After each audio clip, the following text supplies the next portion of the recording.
was that? Jesus, I probably should put those clothes away. Oh, whatever. Okay. So, okay. Jesus, I have a ton of questions. Hi, it's me. I just reached 100 followers on Ned. Woo! And I was going to do a follower vid on Joanna before she was deleted. Crying. My music's too loud, of course. I'm listening to the Game of Thrones soundtrack. Anyway, so I'm just gonna start at the bottom and work my way up, and when I'm done, I'm gonna do like the shout out or whatever. So, hi guys, this is what I look like. This is what my room looks like. It's a freaking mess. I apologize. Anyway, so I'll start at the bottom. The first question is, out of all of the Starks to choose from, why did you choose Ned for a muse? The very first Game of Thrones blog that I had was a Daenerys blog. She's since been deleted, but when I first had her, she was very out of character. I had only seen a few episodes of Game of Thrones and I hadn't read the books. And I got into it for the same reason that most people get into role-playing, which is I wanted to see my ship play out, and I was a real big Dany Jorah shipper, and anyway, but the second blog I had was a cat blog, and I put a lot of time into crafting her character and getting her kind of, more in character so that it wasn't, like, completely laughable, and obviously through playing Cat, I had to interact with Ned. And at that point, I had seen all of season 1, so I knew what happened to Ned, and I knew kind of the backstory with his and Cat's marriage, and the kids, and him being the Lord of Winterfell, and I was really fascinated by the idea of a man that is bound by honor, both personal and, I can't think what the right word is. Like, he has this insane moral compass, and also has kind of this moral compass that comes along with being the Lord of Winterfell. And so, out of all the Starks to choose from, he was really the one, this sounds so terrible to say because it makes me sound like a sociopath, but he was the one that was morally and ethically most different from me, so he was most interesting to play. And secondly, the reason why I have this blog now is because I wanted to play with Courtney, of the Riverlands, like everybody's cat anyway, so that's why I picked Ned. If I had to be any other Stark, I would probably be Lyanna, or Cat, obviously, because I've been her, so that's why.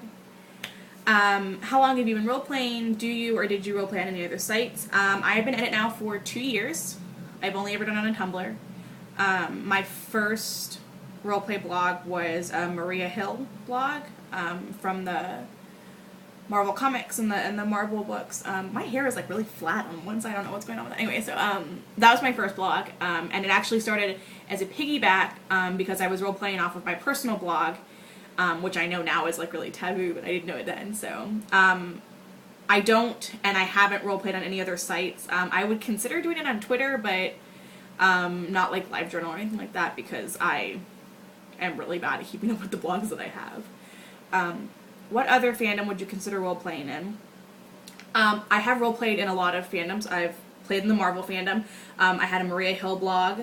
I had a Pepper Potts blog. I think that's all I've had. Oh, I had a Rhodey blog.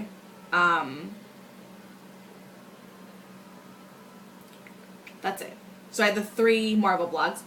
My most popular, or I shouldn't say popular, I wasn't particularly popular because I was kind of an asshole, but my most successful roleplay blog was a Harvey Specter blog from the show Suits, which is actually, ironically enough, the show that Michelle Fairley went to from Game of Thrones, so it's kind of cool to see it, like, come full circle. But that was a really successful blog for me, and he was, I feel, very in character. He has since been deleted, which I tend to do a lot, so I apologize in advance if that ever happens to you. I don't do it on purpose, I just am really flighty. He had like 1,500 followers, and I had a whole bunch of plots going, and I was actually introduced in a very bare way to the Game of Thrones fandom through Harvey, because he was followed by a Sansa, I don't remember which Sansa it was. It might have been Katie, but I don't think so. And a Rob, Lone Wolf of the North or Lone Wolf Rob Star. I'm not entirely sure, but it's one of those. Anyway, but I didn't interact with them really because obviously, like, socialite Manhattan wear and... Anyway, so I've also played... I had a lot of OC vlogs that played kind of in the Suits verse. I had like 25 at one point. And in the Game of Thrones fandom, I have had Joanna Lannister, Kat, Ned, Mage Mormont, Dany, Gendry, which is the only other blog I have now is Gendry, Jaime. I know there's more. Shireen Baratheon. I'm missing some. Oh, I had I had Stamos Seaworth, who is Davos' youngest son. I had... Ow, that really hurt. I just banged my arm. I really did not feel good. I had a few more. I don't remember which ones it was. And I've had a Peter Petrelli blog. No, Nathan Petrelli from Heroes. And I had a CJ Craig blog from The West Wing. I think that's it. I feel like I'm really missing, like, a lot, but... I don't know. Anyway. If you had to ship Ned with someone other than Catelyn, who would it be and why? Okay. So, Kat's really gonna like this. And by Kat, I mean Benjen Munn, not Kat Stark, because she would really hate that. I ship Ned with Lyanna, but... just... Okay. Only in that kind of, like, crack ship. We don't talk about this kind of... Actually, my hair is just really kind of generally flat all over. That's really not cute. Anyway. So I ship him with Lyanna. I ship him with Ashara Dane in that very kind of innocent... We danced once and it was fate type thing. That's pretty much it. I'm not a Robert Ned shipper, which apparently, thankfully, isn't really a thing, like, a lot. So, because that's just weird to me. But I really don't, like... Ned's with Kat. That's the girl. Anyway, okay. Tell us some of your favorite A Song of Ice and Fire, Game of Thrones ships. Okay. Let me, like, start right. Okay, so my favorite canon ships are Jaime and Cersei. At the beginning of Game of Thrones, I really wish we had pre-Game of Thrones Jaime and Cersei. Like, I would love to see how that whole fucked up relationship evolved. And, like, my Joanna Muse is so furious that I would call her babies fucked up. But, like, look, you moved into the other side of the castle. You didn't think it was good either. Tywin Joanna is, like, my OTP. And George R.R. Martin doesn't give a shit about Joanna, but... I'll write it. I don't give a shit. I'll write it all. And I'll write everything. All of it. Every single one of it. Rob and Sansa. Don't tell anybody. Because I read this really amazing fic. I was talking about canon ships. Jesus. Okay, well, whatever. It's just gonna be my ships. I don't really... Okay. I don't ship Rob and Jon. I don't ship Rob and Theon. Which I feel like is really uncommon. I do not ship Rob and Talisa. I do not give a flying fuck about Talisa. And this is not me saying anything bad about Una Chaplin or... Hold on, I have like 48 Skype messages and I'm worried that... Oh, I don't give a shit. Okay. Anyway, so... this is not anything against Una Chaplin. And this is nothing against... It's not even really against Talisa's character by herself. I am just so completely furious at the way that they eliminated Jane Westerling's character because she was too nice. Like, that's a really simple way. Anyway, so no, I don't ship Rob and Talisa. I don't... Ugh, it makes me so mad. Like, I can't even think about it. Ugh, just so angry. Anyway, Beric and Thoros. Oh, my red husbands. Sweetlings, they're just... ugh. I also ship Beric and Stoneheart. I do not ship Beric and Kat, but Beric and Stoneheart for that one... Oh my god, just... I know, it's so fucking weird, but I don't really give a shit. Dany and Jorah. Dany and Drogo... My relationship with Dany and Drogo is really complicated. I do think that they loved each other, kind of, but it's a relationship built on abuse and rape, and you can't tell me differently. So I'm kind of iffy about that. Jorah and his first wife, which, because I read this really incredible meta about it, like, it's totally not even canon, but whatever. Sansa and Happiness, pretty much. Like, this is a situation, man. I should have, like, blow-dried it. Oh my god, Sansa and Littlefinger makes me so fucking mad. Another one, like, most of this fandom just pisses me off. Who else? Who else? I don't ship Robert or Rhaegar with Lyanna, because she was a little kid who was kidnapped, and that was just not good. Who else? Oh, Joanna and the Princess of Dorne. Oh my god. Like, like, it's a good thing I never got a Princess of Dorne blog on Joanna, because it would have been game over. Like, Tywin would have just been completely cast aside. Wouldn't have even mattered. Who else? It's not like there's a lot of characters to choose from or anything. I'm sure it'll come back to me. Whatever. I'll come back to it when I get to it. Who do you think should sit on the Iron Throne when everything is over? Nobody. I think there should be complete and total anarchy. There should be no Iron Throne. There should be no... Westeros doesn't need to be ruled by anybody. But okay, if we're gonna play the who deserves it most, probably Stannis. Because I have a real soft spot for Stannis. Like, I feel so bad for Stannis.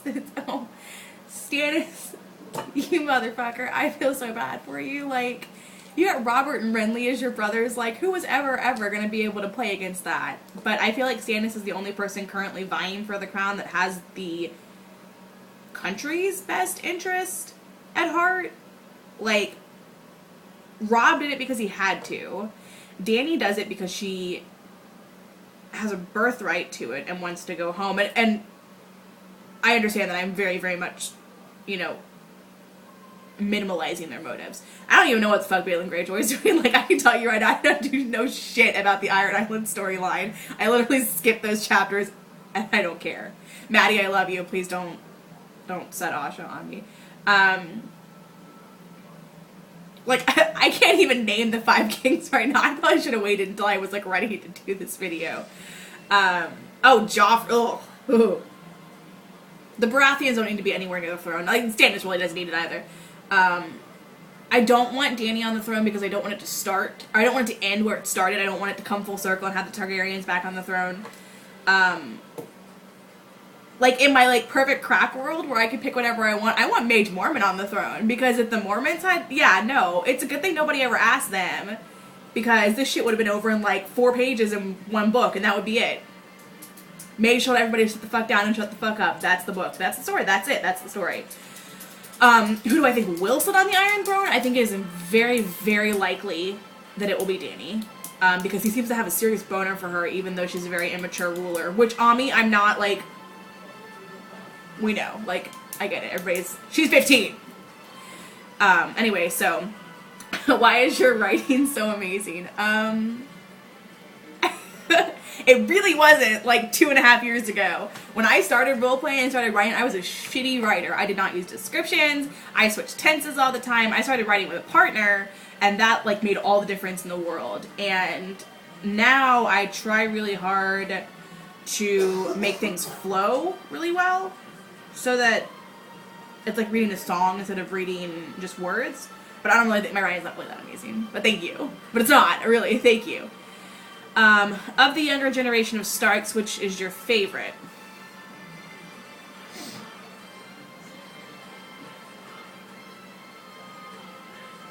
It's not Bran. I can say that right now.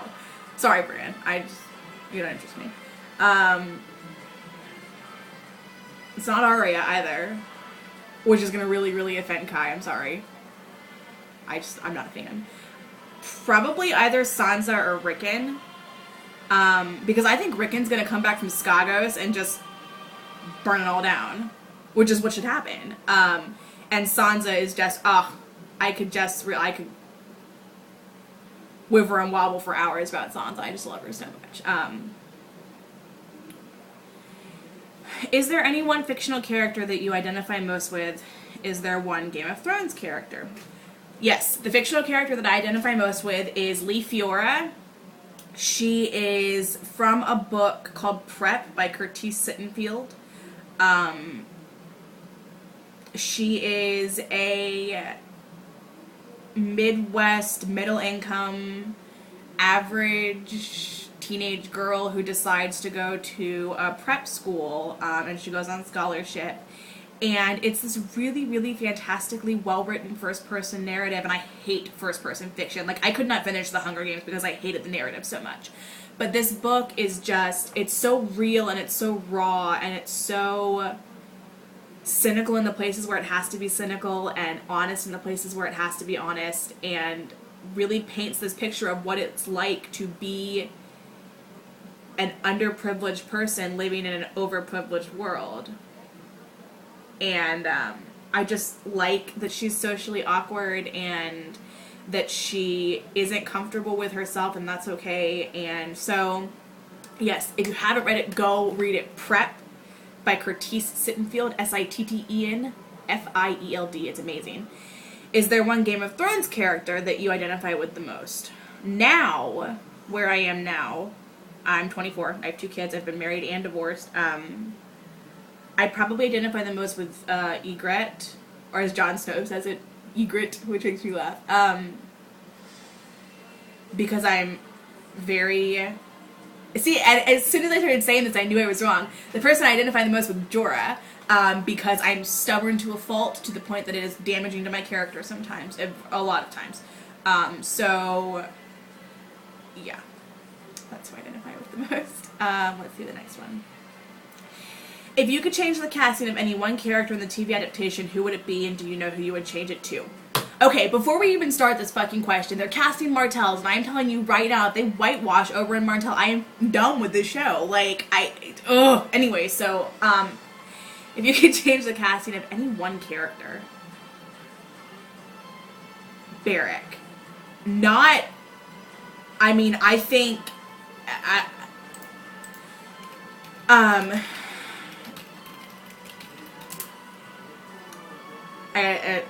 okay, hold on.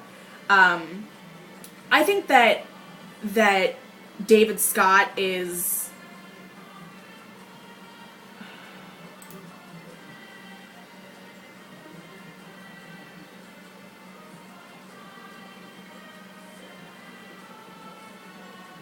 Sorry, I was trying to think of this. Not David Scott, Richard Dormer, sorry. So many names to remember. I think that Richard Dormer is fantastic. I think that Richard Dormer is incredibly attractive, and I really don't know why they aged him up with makeup, because he could have played Beric at the age he is now. Like, he's 42, and I don't know, like, they made Beric look so much, that's not who I would have picked for Beric. I would have cast Carl Urban, just because really, I mean, Carl Urban. But yeah, I think that aging Beric up like that was a really big mistake. Because he's, whatever, that's who I would have picked, anyway. If you could join any house in Westeros, which would you join? House Mormont. Here we stand. Stubborn ass motherfucker is like, my favorite. Oh, I have such a place. Like, I'm really, really glad that Daisy wasn't in the show because they would have fucked her up, but also very sad that Daisy wasn't in the show because they would have fucked her up. Well, Sir Ryman would have. Ha, see, that's funny because it's a red wedding joke and we're all still mourning. God, I'm so sad. Okay, anyway, that's all the questions I got.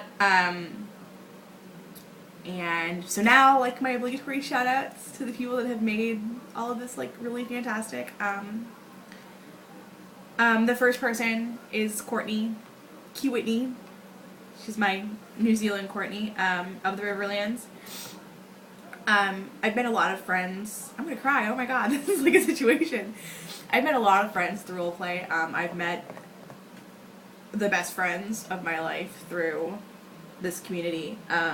But I've never met anybody that inspires me to write and to be a better writer and to be a better person, in the way that she does.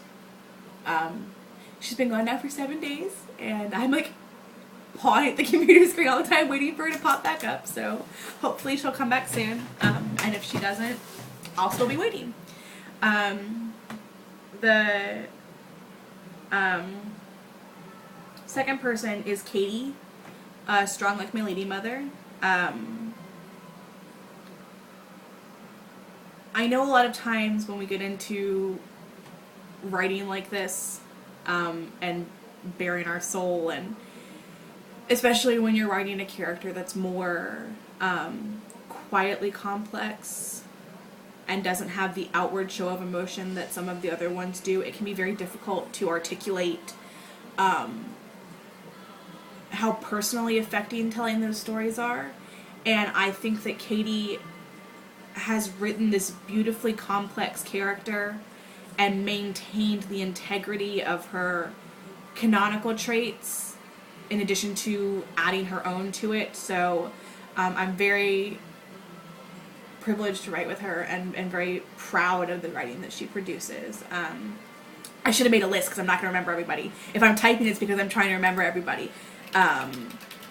The next person, I could type without looking, I don't know why I'm looking, is Courtney, other Courtney, named Lion, because she's the reason I got into this fandom.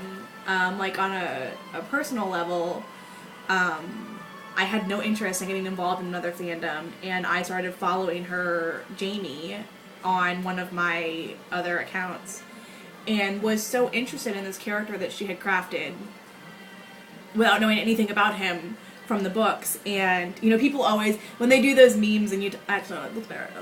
Sorry. You know, people do those memes, you know, what's the best part about my character or whatever, and she always, like, without fail gets responses that say, you are a Jaime Lannister, and I know sometimes we're jesting when we say that, or offering a compliment that is sincere without understanding what the compliment is, but she truly writes him not as good as George R.R. Martin, but as good as Jaime Lannister would describe himself. And so I really, it's fun for me to watch her write and to watch her evolve with this character. And of course, you know, as Mama Lannister, I'm like, that's my baby! Like,